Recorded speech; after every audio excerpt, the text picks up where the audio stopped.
Okay, do you remember that number I threw out? The most important number in the world. What was it? 2 to 250 trillion. So, do you think Jerome Powell or Janet Yellen, thought I saw a putty cap, okay? You think they're fast enough on the draw to print that much money ahead of time fast enough? You think they're gunslingers? You think they got the to do that? And do you think people will let them? If after we just printed more money in 1 year and more fiscal stimulus than the whole past cycle, and we still fall into recession again, and that's the key. We have to fall.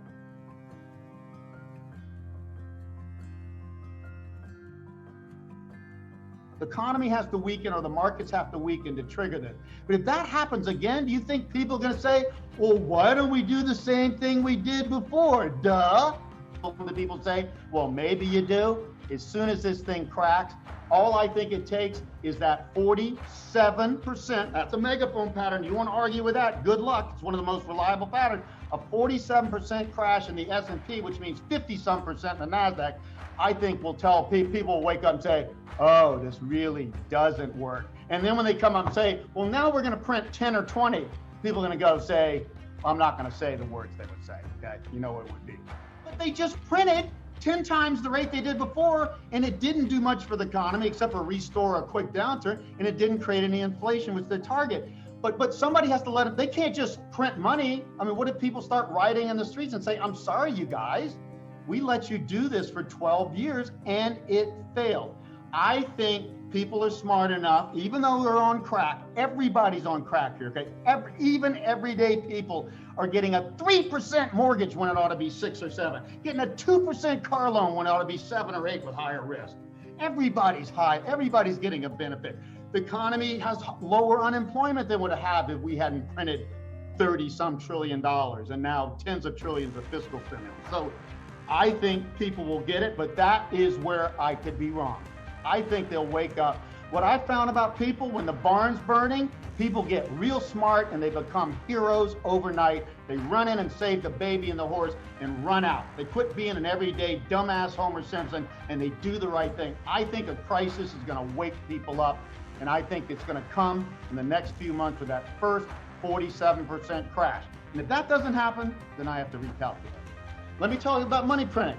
Percent of GDP, something real. How much is Japan printed? 128 last I looked, probably more by now. We're the best house in a bad neighborhood. Oh, China doesn't print as much money because they are busy printing condos. They're building shit for nobody. That's the worst thing you can do. Overcapacity. You know that China went from 20 to 60% urban in 3 decades, the fastest of any major country. But today, China is dead. They did the worst money printing. We're the best house in a bad neighborhood. That's why I say when the you-know-what hits the fan, like it did in 2008 with Lehman Brothers, dollar up, other currencies down. We're going to go up, and I will bet half of my career on that. Not forever, just in the crisis. And the treasury bonds with them, up, not gold. Yeah, I think you've already seen most of the recovery because you had a big hit to spending, businesses and consumers. Businesses were failing. And they just gave everybody money, consumers, business, everything, and they just spent it somewhere. A lot of business just paid people to do nothing. But by the way, that's what they do in Japan all the time to cover over deflation stuff. So I think you've already seen most of the recovery. Even when the vaccine maybe starts to work increasingly, I think the economy is going to collapse before then. I think it's ready to collapse now. And I love Jeremy Grantham. Finally have somebody agreeing with me on that this bubble just can't go much further no matter what they do, because it's just hit that diminishing returns point and that euphoria point where everybody's going to invest is in, and then it turns the other way and there's no way to stop it. So I think that this is an illusion by the markets on crack. Markets are always going to look for the reason to go up. It'll go down for a week and they'll say, oh, but it's really good because, oh, they're going to have to print more money or something's going to happen. No, that's not what happens. You know, you have to pay the piper at some point. The point I'm trying to make, and we haven't seen it yet, and when we see it, it'll become obvious. If we see it, and I do think we're going to see it, when deflation really sets in, it's this spiral you can't stop. Okay, debts start to fail, and then businesses start to fail, and that causes banks start to fail, and they both lay off people, and then people spend less, and then that causes more businesses and banks and loans. But that's what happened in the 30s. This thing spiraled down so quick. That's how 62, now that's a fact, 62% of private debt, right out of Dalio's chart, disappeared in a matter of most of that in a few years. And how do you fight that with inflation? There is no inflation to fight that. There is no money printing. There's no trick to fight that. Once that avalanche starts happening, see, everything's been to keep that at, don't let the market go down too much. Don't let the economy slow too much. And they were really heroic on this. It's all to keep the avalanche from starting. Once it starts, and I'm just suggesting this, we'll see if it's right later. Once it starts, I say there's no stopping it. And then deflation will be everything Jim and I have been talking about. People should fear deflation more than inflation. Hyperinflation and deflation are the two worst scenarios. This is important to understand. We've already been in this depression phase. They've been fighting it with money printing. I'm saying the depression's going to be over in 2 to 3 years.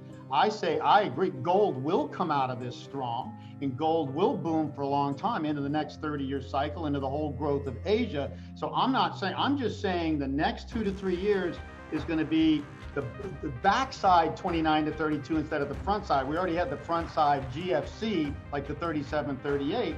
That's the difference. This seems going to be over. The demographics get better after that in a lot of countries. And gold will be a huge beneficiary of clearing out this debt and growing again, especially because Asia is going to be the big growth area, and Asians love gold. It's impossible to create high inflation.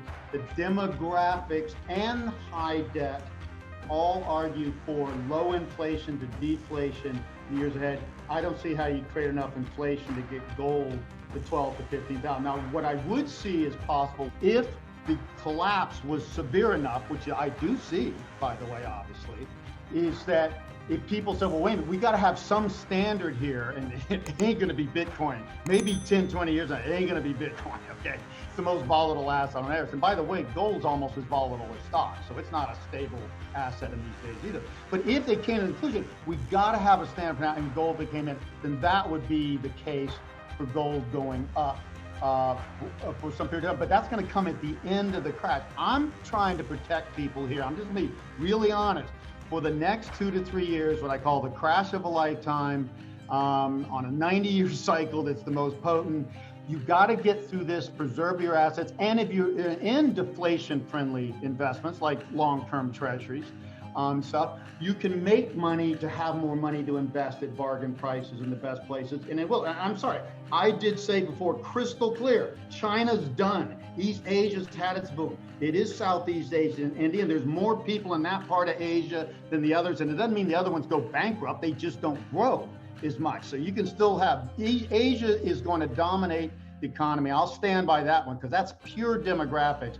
US is plateauing, Europe is dying, East Asia is dying as fast as Europe, including China. China's going to go from 1.4 some billion down to 1 billion by the end of this century. So even China's going to be deflating. So I don't say you create high inflation, but if gold became a standard again, that would be a reason. To change your